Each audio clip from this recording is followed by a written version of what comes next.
Assalamualaikum warahmatullahi wabarakatuh. Perkenalkan, nama saya Wilda Hengki dengan NIM 220404502035, Prodi Bimbingan dan Konseling, jurusan Psikologi Pendidikan dan Bimbingan, Fakultas Ilmu Pendidikan, Universitas Negeri Makassar.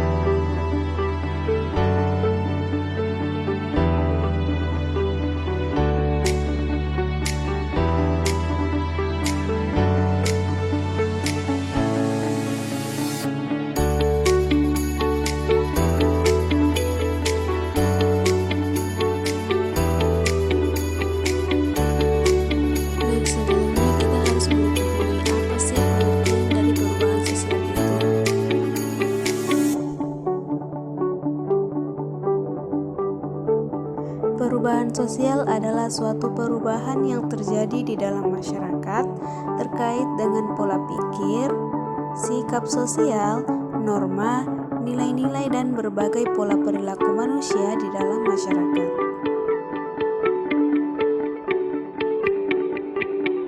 Nah, setiap individu atau kelompok masyarakat pasti akan mengalami perubahan sosial secara terus-menerus.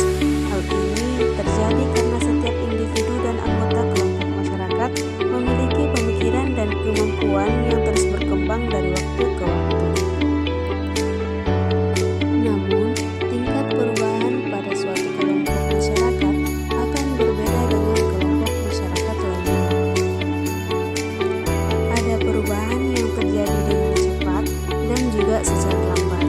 Hal ini tergantung kebutuhan, kesadaran, dan tindakan anggota kelompok tersebut. Kemudian, adapun pengertian perubahan sosial menurut para ahli. Yang pertama adalah Robert McIver.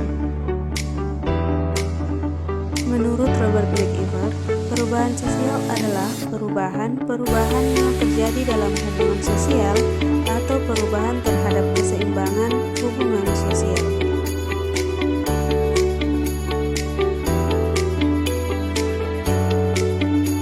Kemudian yang kedua adalah menurut William of Ockham. Menurutnya, perubahan sosial adalah perubahan yang mencakup unsur-unsur kebudayaan baik material maupun imaterial yang menekankan adanya pengaruh besar dari unsur-unsur kebudayaan material terhadap unsur-unsur imaterial. Kemudian yang ketiga menurut Emil Durkheim. Menurutnya, perubahan sosial terjadi sebagai hasil dari faktor-faktor ekologis dan demografis yang mengubah kehidupan masyarakat dari kondisi tradisional yang diikat solidaritas mekanistik ke dalam kondisi masyarakat yang modern yang diikat oleh solidaritas organisasi. Kemudian selanjutnya perubahan sosial menurut John Lewis Gillen dan saudaranya John Philip Gillen. Menurut mereka, perubahan sosial adalah suatu variasi dari cara hidup yang diterima sebagai akibat adanya perubahan kondisi geografis, kebudayaan material, komposisi penduduk, ideologi, maupun karena adanya diferensi dan penemuan baru dalam masyarakat. Kemudian, pengertian perubahan sosial yang terakhir menurut Selo Somarjan. Menurutnya, perubahan sosial adalah semua perubahan yang terjadi pada berbagai lembaga masyarakat dalam suatu masyarakat, termasuk dalam hal ini nilai sosial, sikap, dan pola perilaku antara kelompok-kelompok masyarakat. Selanjutnya kita akan membahas ciri-ciri perubahan sosial. Yang pertama adalah proses berkelanjutan, di mana proses sosial terjadi secara terus-menerus sehingga masyarakat akan selalu mengalami perubahan baik dalam waktu cepat ataupun lambat. Perubahan terjadi karena manusia adalah makhluk sosial dan selalu berpikir secara dinamis dan terus berkembang dalam kehidupannya.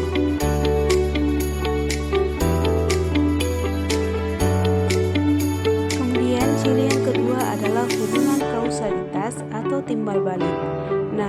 Manusia adalah makhluk sosial, sehingga perubahan dapat terjadi karena adanya hubungan timbal balik satu sama lain.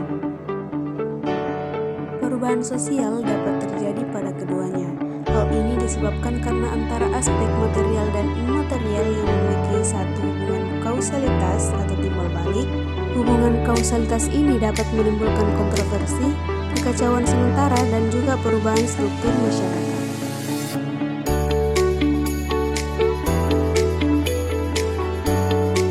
Kemudian ciri yang ketiga adalah imitatif.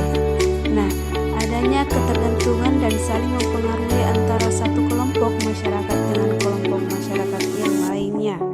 Hal ini lantaran setiap kelompok dalam masyarakat saling memiliki pengaruh. Antara kelompok masyarakat pun tidak dapat memisahkan atau mengisolir diri.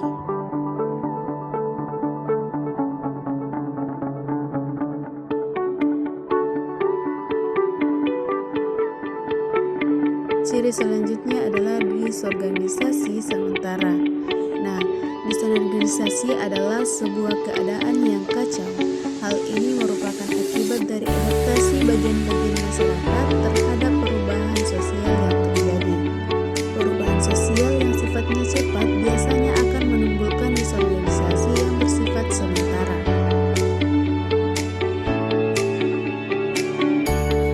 Kemudian ciri perubahan sosial yang terakhir adalah sering menimbulkan kontroversi. Perubahan sosial seringkali memunculkan kontroversi. Misalnya saja, penggunaan mesin untuk produksi dengan biaya produksi yang rendah. Namun hal ini ditentang oleh para buruh karena akan mengurangi jumlah tenaga kerja yang dibutuhkan. Hal ini kemudian yang menjadi penyebab terjadinya konflik sosial yang terjadi di masyarakat.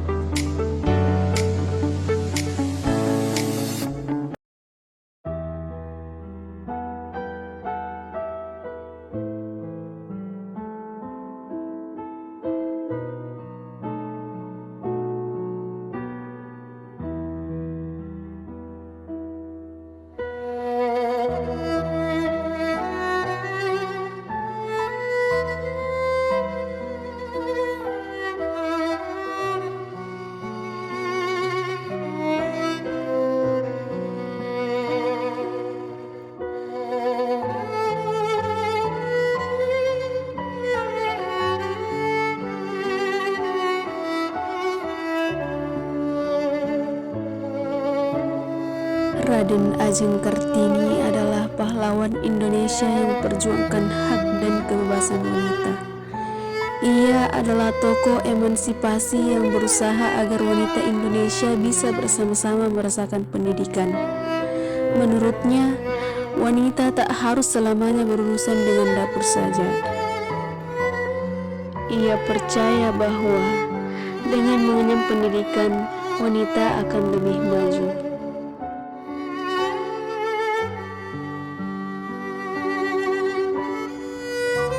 Ibu Kartini meyakinkan perempuan Indonesia mampu dan harus percaya diri bahwa dirinya memiliki status dan peran yang setara dengan laki-laki.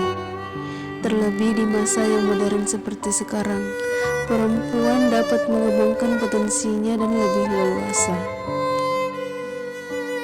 Perjuangan Kartini melawan diskriminasi mendorong perempuan modern saat ini untuk berani melawan stereotip perempuan yang katanya ujung-ujungnya hanya menjadi ibu rumah tangga saja. Semua perempuan tidak perlu ragu karena sejatinya memiliki hak dan kesempatan yang sama dalam mengejar mimpi dan cita-cita. Sebuah kalimat yang harus selalu kita ingat. Jangan biarkan kegelapan kembali datang, dan jangan biarkan kaum wanita kembali diperlakukan semena-mena. Raden Ajeng Kartini.